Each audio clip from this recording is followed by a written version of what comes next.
ఇది ఎంత పెద్ద శోధన అంటే అది ఎదుర్కొనే వాళ్ళగా ఉండాలి మనం. దాన్ని ఎదుర్కోవాలి, దాన్ని ఎదుర్కోవాలి. బైబిల్లో మనందరికీ తెలుసు, యోసేపు అనే ఆయన రోజు మాటల ద్వారా సెడ్యూస్ చేయబడుతున్నాడు. ఒకరోజు కాదండి. 39వ అధ్యాయం ఆదికాండము 10వ వచనం చూడండి ఒకసారి. ప్రతిరోజు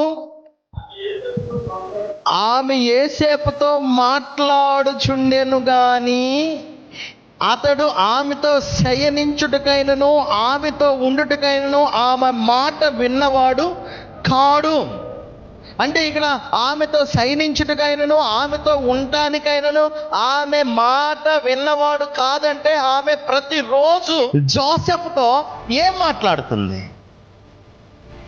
ప్రతిరోజు ఈమె ఏం మాట్లాడుతుంది? Mister Joseph, bring that, take it out, ఇయా మాట్లాడుతుందామా? అంటే వాస్తవంగా ఆమె ఇంట్లో పని చేస్తున్నాడు యోసేపు, పోతిఫర్ భార్య ఈమె. మామూలుగా అయితే ఏం చెప్పాలా? అది అక్కడ తీసిపెట్టి ఇక్కడ పెట్టాయా, లేకపోతే ఇక్కడ అది తీసి ఇది చేయాయా, ఏదో పని చెప్పాలా. కానీ ఈమె చేసే పని ఏంటంటే భయంకరమైనటువంటి చెడ్డ విషయాలు. ఇక్కడ అదే అంటున్నాడు, ప్రతిరోజు యోసేపుతో ఆమె మాట్లాడుతుంది. ఏం మాట్లాడుతుందో కింద వచనాలు చూస్తే మనకు అర్థమవుతుంది. అయినా ఆమెతో శయనించుటకు ఆమెతో ఉండుటకైనా ఆమె మాట విన్నవాడు కాదు. My husband is not here, లేదా భర్త లేడు. ప్రతిరోజు ఆమె సెడ్యూస్ చేస్తుంది అతన్ని. అందుకే యోసేపు చాలా గొప్పోడండి. మనం పాఠాలు నేర్చుకోవాలి. దేవుని పిల్లలమైనటువంటి మనకి శోధనలు వస్తా ఇటువంటి ఎదుర్కొంటారేమో. ఎదుర్కొంటే మనకంటే ముందున్నటువంటి గొప్ప వాళ్ళు ఉన్నారు, వాటిని తృణప్రాయంగా వదిలిపెట్టిన వాళ్ళు ఉన్నారు, తమ వస్త్రాలను విడిచిపెట్టి పారిపోయిన వాళ్ళు ఉన్నారు. ఇది చేస్తే దేవుని దృష్టిలో పెద్ద పాపం మూట కట్టుకుంటాను నేనని భయము కలిగినటువంటి వాళ్ళు ఉన్నారు. ఇంతమంది నీ కళ్ళ ముందు కనబడతా ఉంటే, ఇంత ఉదాహరణలు మన కళ్ళ ముందు కనబడుతుంటే మనం ఇంకా ఈ ఇచ్చకపు మాటలకు లోబడుతున్నామంటే అసలు మనము బలహీనమైన క్రైస్తవులము. అసలు అదట్టుంచి అసలు వీళ్ళే ఇచ్చకపు మాటలు మాట్లాడే వాళ్ళు ఉన్నారు. ఇప్పుడు పరిస్థితి ఎలా ఉందంటే, ఎంత దారుణంగా ఉందంటే ఇప్పుడు పరిస్థితి. సోషల్ మీడియా అంటాను. ఈ సోషల్ మీడియాలో డేటింగ్ సైట్స్ అని వచ్చినాయి కొన్ని. ఈవెన్ మరి దారుణమైన విషయం ఏంటంటే, ఇప్పుడు మీరు తెలుగులో కూడా మాట్లాడవచ్చు అంటారు. ఇంతకుముందు ఇంగ్లీష్లో ఉండేవి, ఇప్పుడు తెలుగులో కూడా మాట్లాడుకోవచ్చు మీకు ఇష్టమైన వాళ్ళతో అంటున్నారు. ఎంత దారుణమో చూడండి మీరు. అంటే అర్థం ఏంటి? ఈ డేటింగ్ సైట్లో ఎంత వయసు వాళ్ళు ఉన్నారు? 30 సంవత్సరాలు, 40 సంవత్సరాలు, 50 సంవత్సరాలు. అంటే పెళ్ళైన వాళ్ళు కూడా సరే 15, 16 వాళ్ళు అంటే అదే దరిద్రం. వివాహమైనటువంటి వాళ్ళు కూడా డేటింగ్ సైట్స్లో ఉంటున్నారంటే ఏంటి కారణం? ఒకవేళ అది రిలీజియస్ పర్పస్తో లేకపోతే మత సంబంధమైన విషయాలతో ఒకవేళ ఆన్లైన్లో ఎదుటి వాళ్ళతో మాట్లాడటం అది తప్పేం కాదు, అది దైవిక విషయాలు. కానీ ఈ పర్పస్తో, ఏ పర్పస్? సెడ్యూస్, ఆకర్షించటం, తప్పుడు మార్గంలోనికి తీసుకుపోవటానికి ఇచ్చికపు మాటలు మాట్లాడటము, చెడ్డ మాటలు మాట్లాడటం, హృదయంలో ఉన్నటువంటి చెడ్డ మొత్తాన్ని నోటితో కుమ్మరించటం. ఈ శోధనలు ఈరోజు చాలా చాలా చోట్ల ఉన్నాయి. అందుకే జాగ్రత్తగా ఉండాలి మాటల విషయంలో. సామెతల గ్రంథము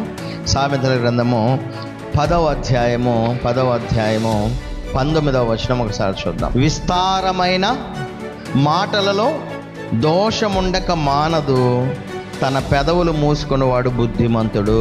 ప్రసంగి గ్రంథం 5వ అధ్యాయం 3వ వచనం. విస్తారమైన పనిపాటు వలన స్వప్నము పుట్టును, పెక్కు మాటలు పలుకువాడు బుద్ధిహీనుడు. పెదవులు మూసుకున్నాడు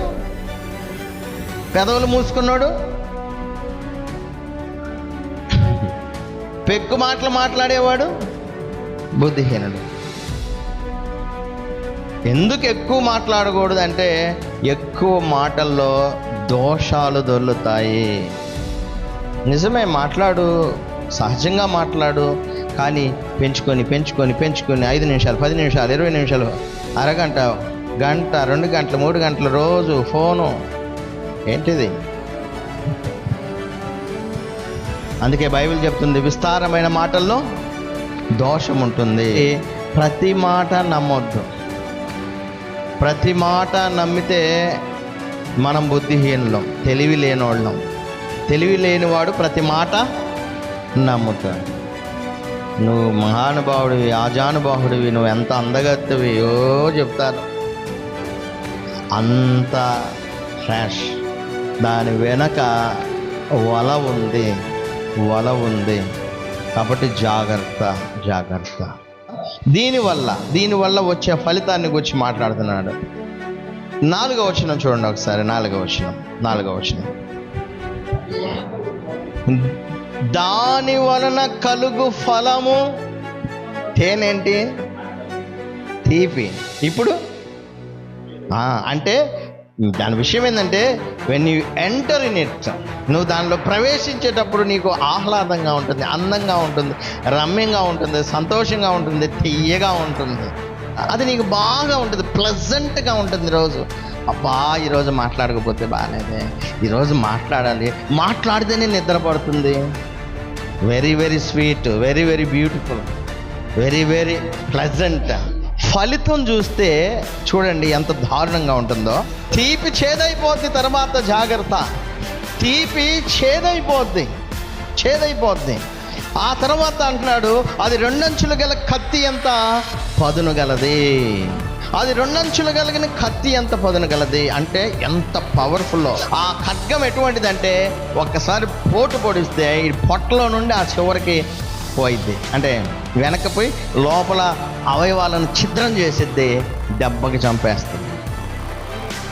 2 అంచులు కలిగిన ఖడ్గము అంతా వాడి అయింది.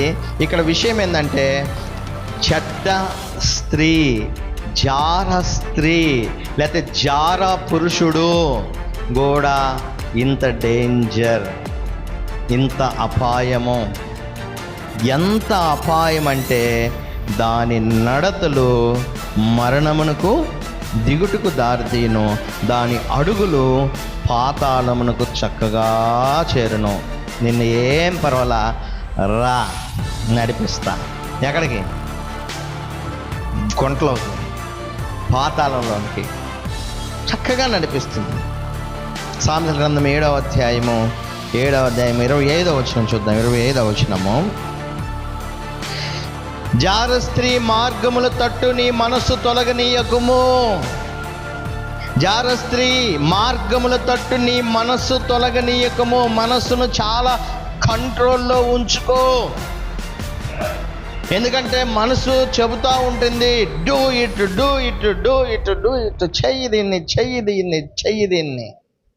అదే బైబిల్ చెప్తుంది, అసలు నీ మనసును అటు తొలగనీయొద్దు, దారి తప్పి అది నడుచు తోవలోకి పోవద్దు. కనీసం దారి కూడా తప్పబాక, జాగ్రత్త.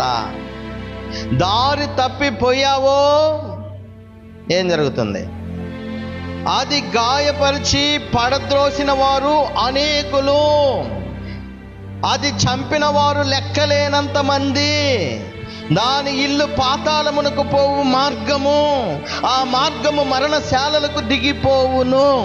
దీని అర్థం ఒకటి గుర్తుపెట్టుకోండి, ఒక విషయాన్ని గుర్తుపెట్టుకోండి. దీని అర్థం ఏంటంటే, ఒకరితో సంబంధం లేకుండా ఇద్దరితో సంబంధం కలిగినటువంటి వాళ్ళు ఎందరితోనైనా సంబంధము కలిగి ఉంటారు. అందుకే ఇక్కడ ఏమంటున్నాడంటే, అది పడద్రోసిన వారు అనేకులు, అది గాయపరిచి పడద్రోసిన వారు అనేకులు, లెక్కలేనంత మంది. దాని ఇల్లు పాతాళమునకు మార్గము, ఆ మార్గము మరణశాలకు ఏం చేస్తుంది? దిగిపోవును.